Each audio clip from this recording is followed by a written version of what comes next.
बाबा साहेब अम्बेडकर 18 मार्च 2023 को आगरे में फिर उसी स्थान पर खूब रोए, बार बार रोए, हर साल रोते हैं।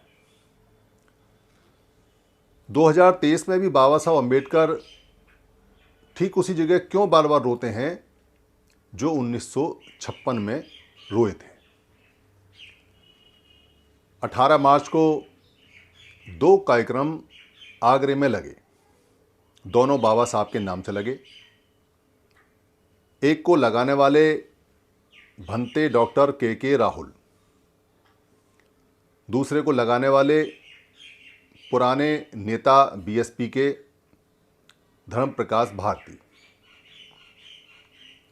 दोनों ही कार्यक्रम के अंदर भिक्खू थे, दोनों ही कार्यक्रम बाबा साहब के नाम पर थे, दोनों ही कार्यक्रम 18 मार्च को थे, बल्कि एक कार्यक्रम तो 2-3 दिन भी था। पर 18 मार्च बाबा साहब के भाषण जो उन्होंने आगरे में दिया, उसी के ऊपर, उसी की थीम और उसी को रखकर सामने किया गया। जो व्यक्ति कार्यक्रम लगाता है और बाबा साहब के स्थान पर या बाबा साहब के नाम से या बाबा साहब की जगह से या बाबा साहब के समय से या बाबा साहब के सन से या बाबा साहब की बात से, वो बाबा साहब की बात नहीं मानता।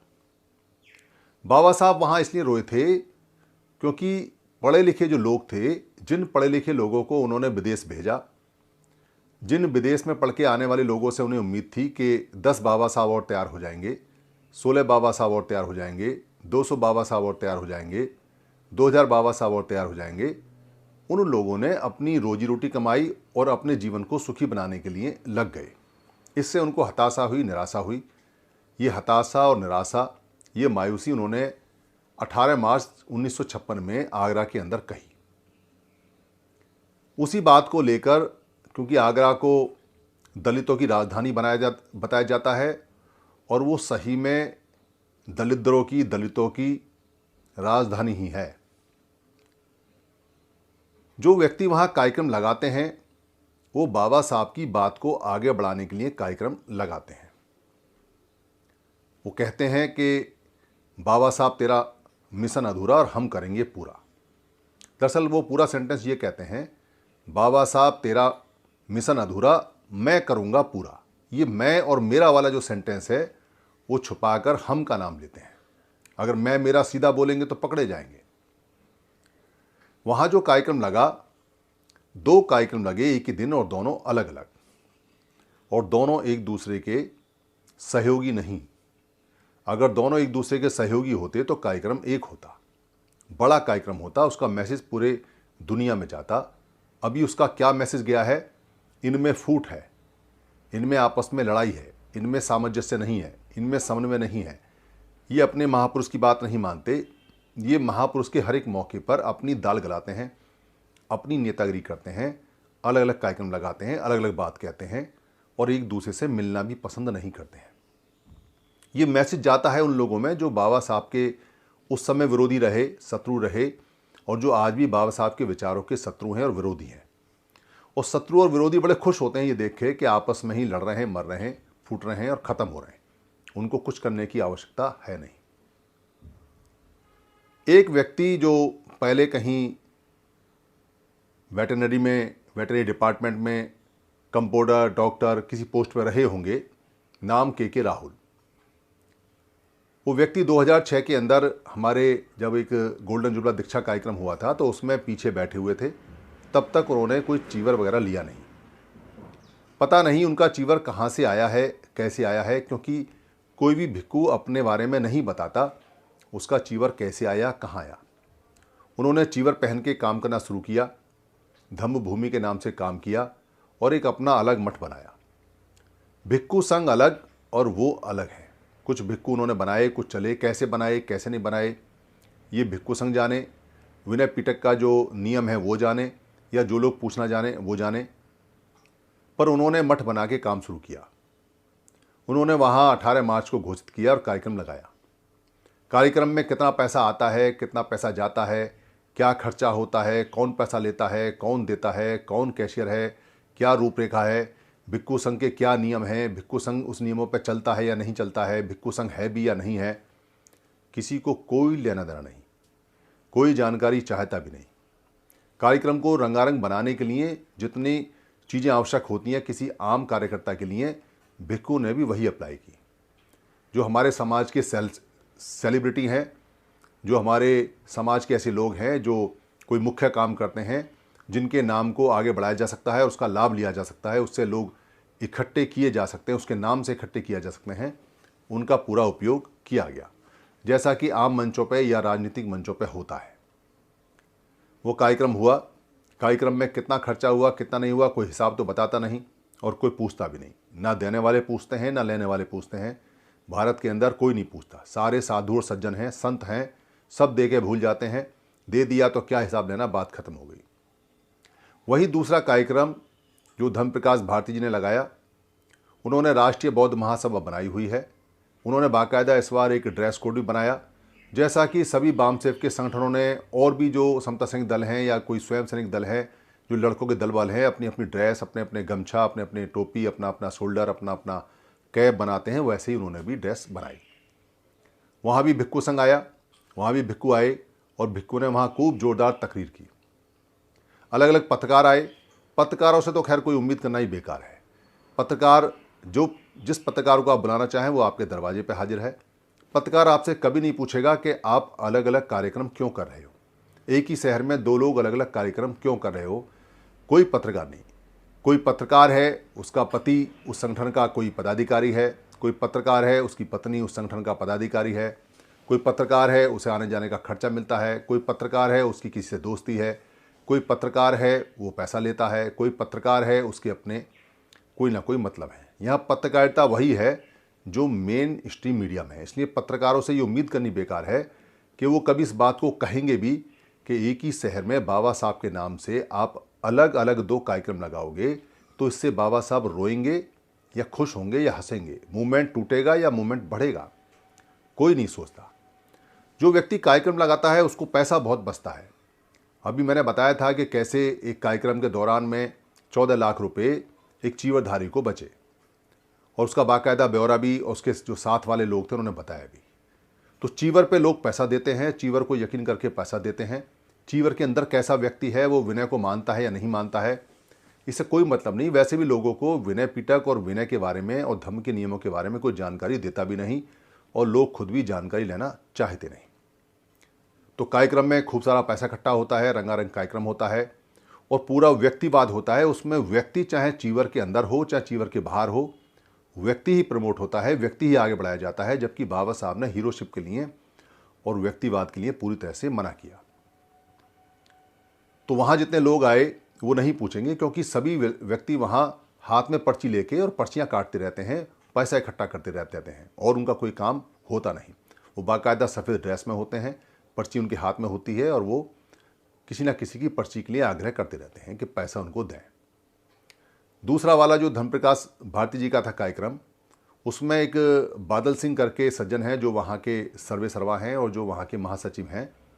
उनसे मेरी बात हुई थी, उन्होंने कहा था कि आप आइए। फिर उन्होंने कहा कि मैं भारती से पूछूंगा, भारती जी अगर कहेंगे तो मैं बात करके आपको बताऊंगा। ना उनका फ़ोन आया ना उन्होंने कहा। मैंने बाद में उनको फ़ोन करके कहा आपने मुझे बुलाया नहीं, क्या बात होगी? भारती जी ने कहा नहीं, या क्या बात होगी, मैं आता अगर आप कहते तो। खैर उन्होंने, वो बड़े एक्सपर्ट सज्जन हैं, उनको सब पता है कब क्या बोलना चाहिए, वो बात को घुमा के चले गए। पर मैंने उनसे पूछा कि आप एक साथ कार्यक्रम क्यों नहीं किए, आप एक साथ कार्यक्रम क्यों नहीं लगाते हो, ऐसा क्या किया जाए कि आप सब एक साथ होकर कार्यक्रम लगाओ, एक शहर में एक कार्यक्रम, एक महान व्यक्ति का। तो कहने लगे आप कर तो रहे हैं, यानी समर संघ कर तो रहा है, समर संघ तो कर ही रहा है, इसमें तो कोई शक नहीं, और ये वीडियो भी समर संघ के बिहाफ पर ही जा रही है। पर समर संघ में तो सारे लोग आते हैं, समर तो सारे लोग हैं। कौन व्यक्ति ऐसा है जो समण नहीं है? क्या बादल सिंह समण नहीं है? क्या धर्मप्रकाश भारती समण नहीं है? क्या वो लोग समण नहीं है? क्या वो जो अलग से भिक्खू बैठे वो समण नहीं है? या वो जो के राहुल डॉक्टर हैं क्या वो समण नहीं है? क्या उनके जो शिष्य चेले जो उन्होंने बनाए हुए हैं क्या वो समण नहीं है? समण तो सारे ही हैं। तो प्रयास तो सभी को करना पड़ेगा। हम कोई संगठन तो है नहीं, समण संघ में हम एक सिंपल से काम करने वाले साधारण आदमी हैं। हमारा बार बार कहने का मतलब बनता है कि आप इकट्ठे होकर काम कीजिए, इकट्ठे होकर काम कीजिए, पर आप बात को टाल जाते हैं। मैंने डॉक्टर के राहुल जो भिक्खू हैं, भंते हैं, उनको भी फ़ोन किया, उनसे बात हुई। मैंने उनसे कहा कि एक ही शहर में 2 कार्यक्रम हुए, आप एक साथ इकट्ठे कब होंगे, एक साथ कार्यक्रम क्यों लगाएंगे? उन्होंने भी ये कहा आप कर तो रहे हैं। मतलब समर संघ काम कर रहा है इकट्ठा करने का, ये तो वो बात मानते हैं, दोनों मानते हैं, पर वो खुद नहीं इकट्ठा होना चाहते, वो खुद नहीं इकट्ठा होना चाहते और वो समर संघ की लोगों की बात भी नहीं मानना चाहते, क्योंकि वो नेता हैं।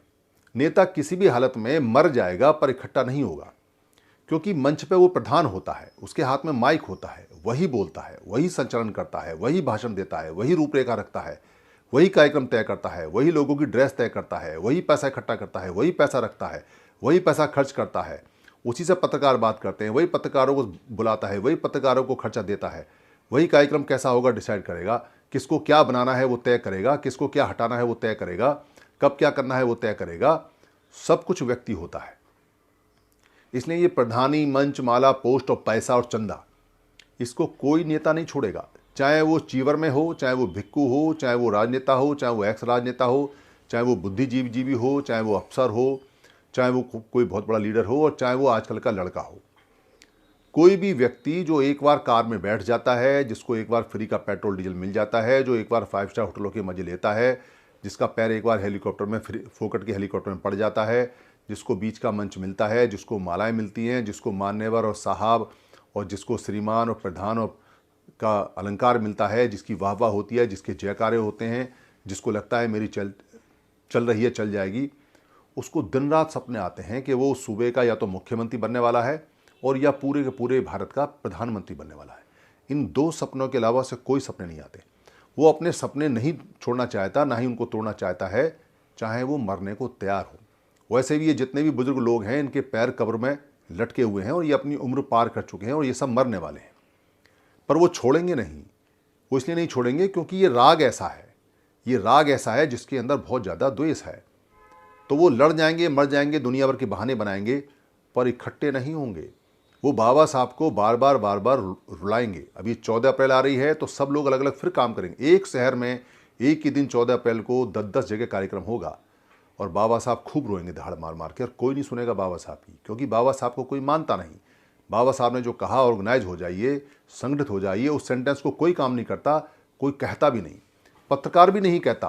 पत्रकार अपने आप को इतना बुद्धिजीवी बनता है, पर वो भी पैसे की खनक से और रिश्तेदारियों से और जान पहचान से कुछ बिगाड़ना नहीं चाहता, इसलिए वो कभी नहीं कहता कि इकट्ठे हो जाइए।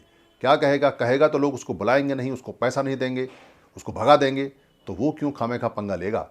तेल लेने जाए जो मिशन मूवमेंट है और भाड़ चूल्हे में जाए जो लोग हैं, उसे कोई लेन देना नहीं। इसलिए नेता आपस में नहीं मिलेंगे, वो अलग अलग कार्यक्रम लगाएंगे, वो तो समझ में आता है, वो तो लगाएंगे, पर वहाँ के जो लोग हैं, आगरे के जो लोग हैं, जो लोग वहाँ आए थे, जिन लोगों ने ड्रेस पहन ली, जिन लोगों ने सफ़ेद कपड़े पहन लिए, जो वहाँ जयकारा लगा रहे थे, जो वहाँ डांस देख देख के कूद रहे थे, उनकी अकल कहाँ गई? वो कैसे अनुयायी हैं? अरे नेता तो आपको अलग अलग करने के लिए अलग अलग कार्यक्रम लगाएगा ही एक शहर में, पर आप काहे जाते हो? आपको इतना भी समझ नहीं है कि बाबा साहब अम्बेडकर ने क्या कहा है। अगर नेता एक शहर में एक जगह एक ही बार में अगर अलग अलग कार्यक्रम लगाते हैं तो आपको किसी के कार्यक्रम में नहीं जाना चाहिए। कार्यक्रम में तब जाना चाहिए जब एक शहर में एक कार्यक्रम हो, एक महापुरुष का हो, और वो भी अपनी रोटी साथ लेकर। तो नेता दोषी नहीं है, भंते दोषी नहीं है, चीवर में जो लोग बैठे हुए हैं, चाहे वो चीवर का मान जाने या ना जाने, वो दोषी नहीं है। जो वहाँ अलग अलग खेमों में अलग अलग मंचों पे भिक्खू अलग अलग बैठे हुए थे, वो भिक्खू संघ एक साथ नहीं आना चाहते हैं, वो समस्या नहीं है। वो तो सब नेता भिक्खू हैं, वो नहीं आएंगे एक साथ, उनका ईगो अहम ज़्यादा है, वो भिक्खू कम है, नेता ज़्यादा हैं। पर आप तो साधारण आदमी हो, आपको तो अपने बच्चे बचाने हैं, आपको तो बाबा साहब का मूवमेंट बचाना है, आप तो बाबा साहब के अनुयायी हो, आप तो बाबा साहब का नाम लेके पूरे दिन जय भीम करते हो। आपको कौन सी मौत आ गई? आपको किसने कह दिया कि इनके अलग अलग फंक्शनों में जाना है, अलग अलग धड़ों में जाना है, अलग अलग बटना है? आपको कौन सी मजबूरी थी? मत जाते आप, आपको नहीं जाना चाहिए। जहाँ बाबा साहब के टुकड़े होते हों, जहाँ बाबा साहब के मिशन मूवमेंट के टुकड़े होते हों, जहाँ एक ही दिन, एक ही तारीख और एक ही जगह, एक ही शहर में अलग अलग कार्यक्रम लगते हों, आपको किसी कार्यक्रम में नहीं जाना है। कसम खाइए बाबा साहब की, और कसम खाइए अपने बुद्ध की, और कसम खाइए अपने धम्म की, और कसम खाइए अपने बच्चों की, और कसम खाइए अपनी, कि आप ऐसे किसी कार्यक्रम में नहीं जाएंगे जो कार्यक्रम हमारे समाज को तोड़ता हो, जो हमारे समाज को भिन्न भिन्न करता हो। हमारी मौत इस कारण से हो रही है क्योंकि हम बिना सोचे समझे नेताओं के चंगुल में फंस जाते हैं और एक ही शहर में एक ही महापुरुष का एक ही जगह एक ही तारीख पर 20 कार्यक्रम होता है और हम 20 कार्यक्रम में अलग अलग जाके शिरकत करते हैं और बिना सोचे समझे करते हैं, बिना जाने करते हैं। और वो नेता और वो जो भिक्खू और वो चीवरधारी लोग ये समझते हैं कि लोग हमारे पीछे हैं और जय जयकार कर रहे हैं। इसको ख़त्म कीजिए, इसको बदलिए। अगर आपने इसको ख़त्म नहीं किया, इसको बदला नहीं और जाना बंद नहीं किया, आपके बच्चे बचेंगे नहीं। ये बिल्कुल तय है, ये बिल्कुल निश्चित है। इसलिए बाबा साहब अम्बेडकर आगरे में रोए, इसलिए बाबा साहब अम्बेडकर परेशान हुए, इसलिए बाबा साहब अम्बेडकर बार बार रोते हैं, इसलिए बाबा साहब अम्बेडकर की बार बार मौत होती है। आगरे जैसे शहर में बेशक वो दलितों की राजधानी है, मगर वहाँ बाबा साहब अम्बेडकर को बार बार मारा जाता है और 14 अप्रैल को पूरे देश में मारा जाएगा, जब एक ही शहर में एक ही जगह एक ही स्थान पर एक ही समय लोग अलग अलग बाबा साहब के कार्यक्रम लगाएंगे। बचिए इससे, ये बीमारी है। दुनिया में किसी भी महापुरुष का जन्मदिन एक ही शहर में लोग अलग अलग नहीं मनाते, एक ही दिन, अगले दिन मनाते हैं। जैसे गुरु नानक जयंती आती है तो गुरु नानक जयंती को पूरी दिल्ली में एक ही कार्यक्रम होता है, पर अगले संडे को वो अपने अपने गुरुद्वारों में सब जाके काम करते हैं। इससे यूनिटी बनती है, इससे स्ट्रेंथ बनती है, इससे ताकत बनती है, इससे उनकी जीत होती है। अगर जीतना है तो एक शहर, एक महापुरुष, एक समय, एक जगह, एक कार्यक्रम होना चाहिए। दूसरे कार्यक्रम में नहीं जाना, नहीं जाना, नहीं जाना। संगं नमामि, संगं नमामि, संगं नमामि। ये